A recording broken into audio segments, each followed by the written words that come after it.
नमस्कार दोस्तों, कलयुग के चमत्कार संतों की वाणी में आप सबका स्वागत है।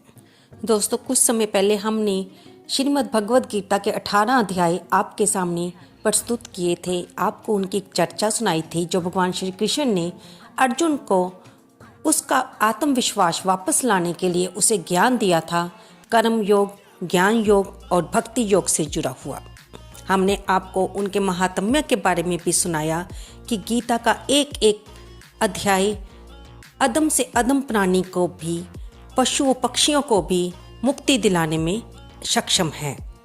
आज हम श्रीमद् भगवद गीता में हुई 12 बातों जो कि इस जीवन का सुचारू रूप से चलाने के लिए, इस जीवन को ढंग से चलाने के लिए जरूरी हैं, उन बातों का जानना और जिनसे हम सभी किसी न किसी रूप से जुड़े हुए हैं। हम आपको ये बता दें कि श्रीमद् भगवद गीता जो सनातन धर्म में हिंदुओं की एक बहुत ही बड़ी किताब है, जिसका एक एक अक्षर ज्ञान से भरा हुआ, ना केवल उस युग में जिसमें भगवान श्री कृष्ण जी ने अर्जुन को कुरुक्षेत्र के लड़ाई के मैदान में गीता का ज्ञान उपदेश दिया था, ये आज के भी इस युग में, कलयुग में हम लोग जहाँ पर अपने जीवन को जीने के लिए संघर्ष कर रहे हैं, पल पर मुश्किलों परेशानियों से घिर जाते हैं, आज भी ये ज्ञान उतना ही हमें हमारी परेशानियों से उबारने में सक्षम है जितना कि उस समय उसने अर्जुन को उसकी परेशानियों से, उसके आत्मबल को वापस लाने के लिए सक्षम था। आइए हम सुनेंगे इन 12 बातों के बारे में जो कि भगवद गीता का निचोड़ हैं। पहला, भगवान श्री कृष्ण जी कहते हैं कि जो हुआ अच्छे के लिए हुआ, जो हो रहा है अच्छा ही हो रहा है, जो होगा अच्छे के लिए ही होगा। इसमें हम भगवान श्री कृष्ण जी ये बताने की कोशिश कर रहे हैं कि इस संसार में जो कुछ भी होता है उसका कोई ना कोई कारण होता है, चाहे वो अच्छा हो या वो बुरा हो, क्योंकि वक्त के हिसाब से सभी कार्यों की परिस्थिति देश के कारण, काल के कारण, युग के कारण बदल जाती है। कहीं पर वो बुरा हो जाता है, कहीं पर वो अच्छा होता है। हमें ना तो बीते वक्त पर ध्यान देना है और ना ही हमें आने वाले समय की चिंता करनी है। हमें जो समय में हम रह रहे हैं, यानी कि हमें प्रेजेंट समय की तरफ ध्यान देना है और उसे अच्छे ढंग से व्यतीत करना है। दूसरा, भगवान श्री कृष्ण जी ये बताते हैं जो कि आप सभी जानते हो कि कर्म करो, फल की इच्छा मत करो। ये तो श्रीमद् भगवद गीता का सबसे ज़्यादा बोला जाने वाला एक सीख है, जिसे कि हम सब लोगों को अपने जीवन में धारण कर लेना चाहिए। हम लोग आजकल बड़ा बंगला, घर, गाड़ी और ज़रूरत का सब सामान जोड़ने के पीछे ही भागते रहते हैं और काम कर रहे हैं। जितना ज़्यादा हम इन चीज़ों के बारे में सोचेंगे, हमारे ऊपर उतना ही उन चीज़ों को इकट्ठा करने का टेंशन होगा। हमारी ज़िंदगी स्ट्रेस भरी हो जाएगी और हम अपनी ज़िंदगी को अपने हिसाब से ना जीते हुए एक कठपुतली बनकर रह जाएंगे, क्योंकि हमें ये लगेगा कि हमें तो इन चीज़ों को लेने के लिए बहुत पैसा कमाना है और हम कोल्लू के बैल की तरह ही रह जाएंगे। अगर हम उन ज़रूरतों को पूरा नहीं कर पाते, उनके हिसाब से, अपने परिवार के हिसाब से पैसा नहीं कमा पाते, तो हम डिप्रेशन में चले जाते हैं। भगवान श्री कृष्ण यही बता रहे हैं कि हमें अपना कर्म करना है, काम करना है और उसी काम को अच्छे ढंग से करने की कोशिश करनी है। उसका फल जो होगा वो, उसकी तरफ हमें ध्यान नहीं देना है, तभी हम इस जीवन को सफल ढंग से जी सकते हैं। श्रीमद् भगवद गीता की तीसरी बात कि बदलाव प्रकृति का नियम है। यहाँ पर कुछ भी स्थायी नहीं है, परमानेंट नहीं है। हर समय हर चीज़ समय आने पर बदलती रहती है, चाहे वो मनुष्य की उम्र हो, चाहे वो प्रकृति हो, उसमें बदलाव आना संभव है। इसे हम एक उदाहरण के जरिए जान सकते हैं कि जैसे शेयर मार्केट में एक अरबपति ने बहुत पैसे लगाए हों और उस शेयर की अगर कीमत गिर जाए तो वो अरबपति एक पल में ही कंगाल हो जाएगा।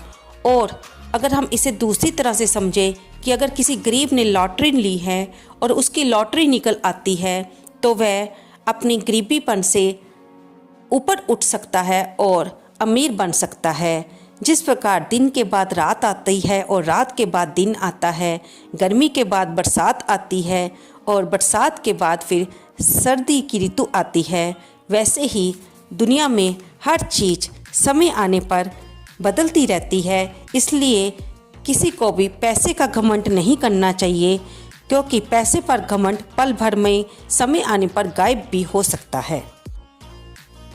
दोस्तों, भगवान श्री कृष्ण चौथी बात ये बताते हैं कि आत्मा ना तो जन्म लेती है और ना मरती है, वह तो एक शरीर से दूसरे शरीर को कपड़ों की भांति बदलती है।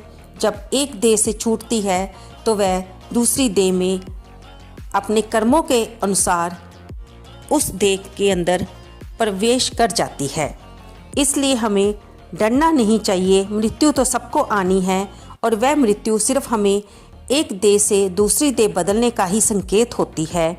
अगर हम डर जाएं तो हम इस दुनिया में आकर कोई काम नहीं कर पाएंगे।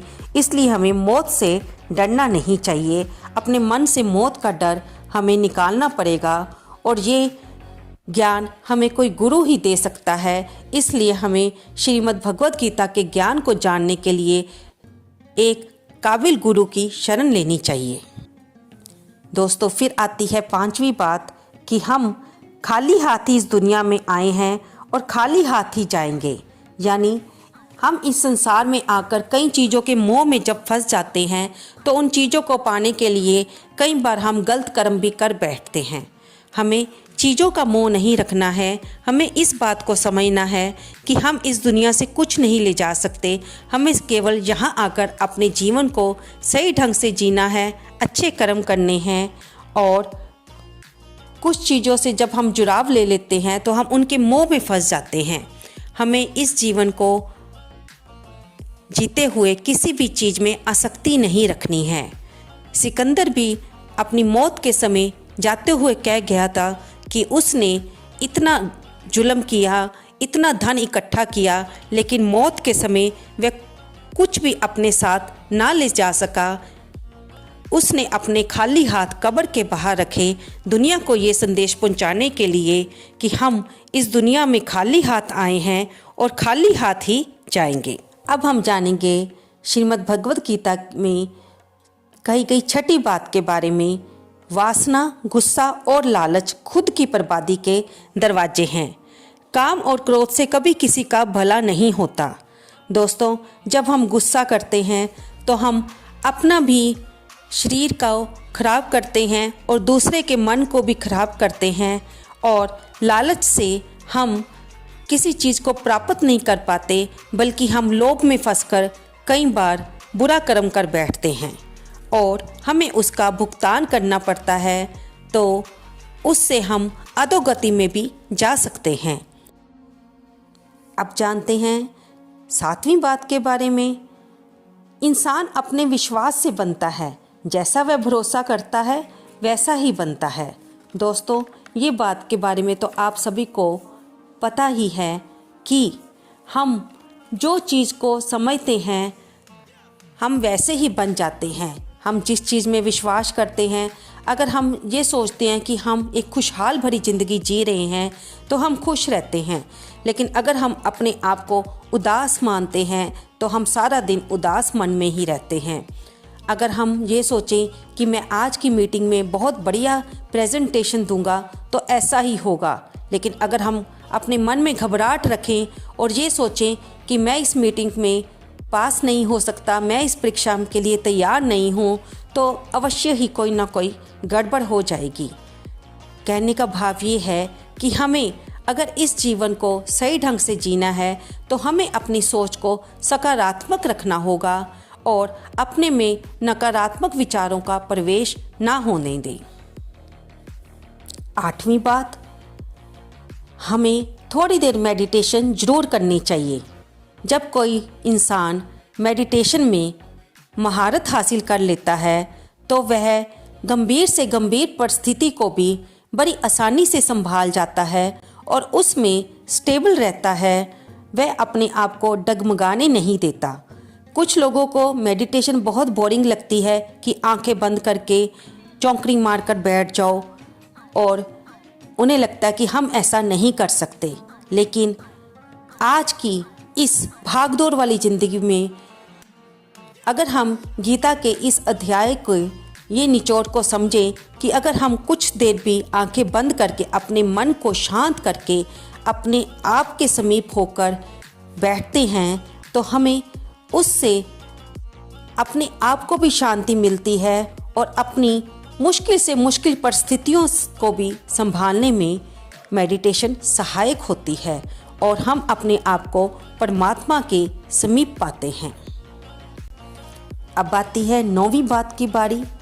9वीं बात भगवान श्री कृष्ण जी ये बताना चाहते हैं कि हमें शक, गलतफहमी, ऐसी नीयत से दूर रहने की कोशिश करनी चाहिए, क्योंकि शक और गलतफहमी वाले व्यक्तियों के लिए इस संसार में कोई भी खुशी नहीं है।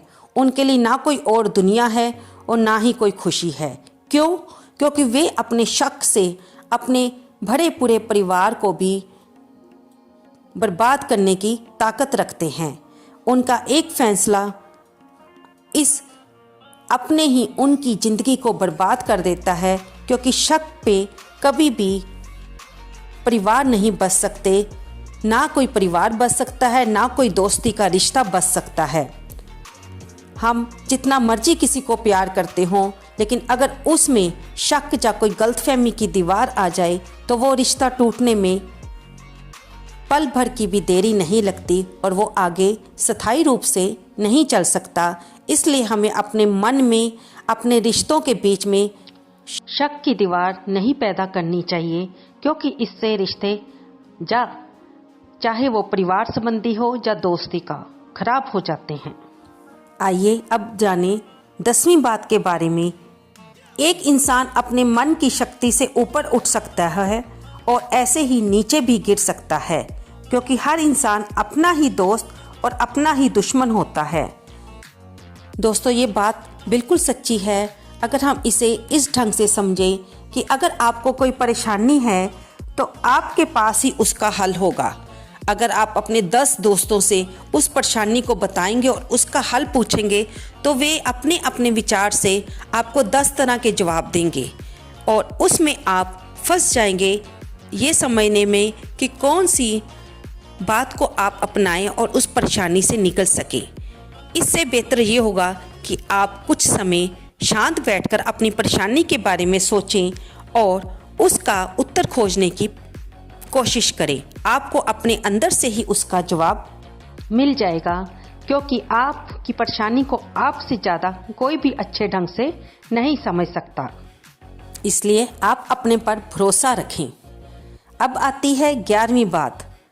आपके मन की चाहतें जागेगी भी और चली भी जाएंगी, क्योंकि हम इस संसारिक जीवन में रहते हैं। उम्र के साथ साथ हमारी चाहतें भी बदलती हैं, हमारी ज़रूरतें भी बदलती हैं और हमारी इच्छाएं भी बदलती हैं। कभी एक चीज़ को पाने की इच्छा होती है तो कभी दूसरी चीज़ को, लेकिन हमें इन्हें इच्छाओं को अपनी समझ के हिसाब से पूरा करना चाहिए। इनको अपने पर हावी ना होने दें, क्योंकि अगर आप इन इच्छाओं को पूरा ना कर पाए, अपनी चाहत को पूरा ना कर पाए, तो आप स्ट्रेस में चले जाएंगे और स्ट्रेस में जाने से आपकी शरीर पर भी असर पड़ सकता है और जीवन पर भी। और अब जानते हैं श्रीमद् भगवद गीता की 12वीं बात के बारे में कि जीवन में समानता को समझें और उसे स्वीकारें। हमें ये ज़िंदगी मानस जीवन की, जो कि चोला मिलना बहुत दुर्लभ है, बड़ी मुश्किल से मिला है, हमें इसे सफल करना है। हमें ये समझना चाहिए कि हम सभी परमात्मा के अंग हैं। पशु पक्षी स्थावर जड़ चेतन जंगम, हम सभी, हमें किसी को भी कष्ट नहीं देना है। हमें इस चीज़ को स्वीकारते हुए अपनी ज़िंदगी को एक साफ ढंग से बिताना है और इस चुनौती का सामना करने के लिए हमें ज्ञान की बहुत आवश्यकता है। इस ज्ञान को प्राप्त करके ही हम अपने जीवन को सफल बना सकते हैं। हमें इस चीज़ को समझना है कि शरीर अलग है, हम सबकी आत्मा तो एक ही है। श्रीमद् भगवत गीता वो किताब है जिसमें ज्ञान का खजाना भरा हुआ है और जो हम अपने गुरु की सहायता से ही इस ज्ञान को समझ सकते हैं। अगर हम इस ज्ञान को समझ लें तो हम अपने जीवन में अपने विचारों में आने वाले नेगेटिव विचारों पर रोक लगाकर अपने में सकारात्मक ऊर्जा को भर सकते हैं। आपको ये चर्चा कैसी लगी कृपया कमेंट बॉक्स में अवश्य लिखें। अगर आपको ये वीडियो अच्छी लगी तो एक लाइक तो बनता ही है ना दोस्तों। धन्यवाद दोस्तों।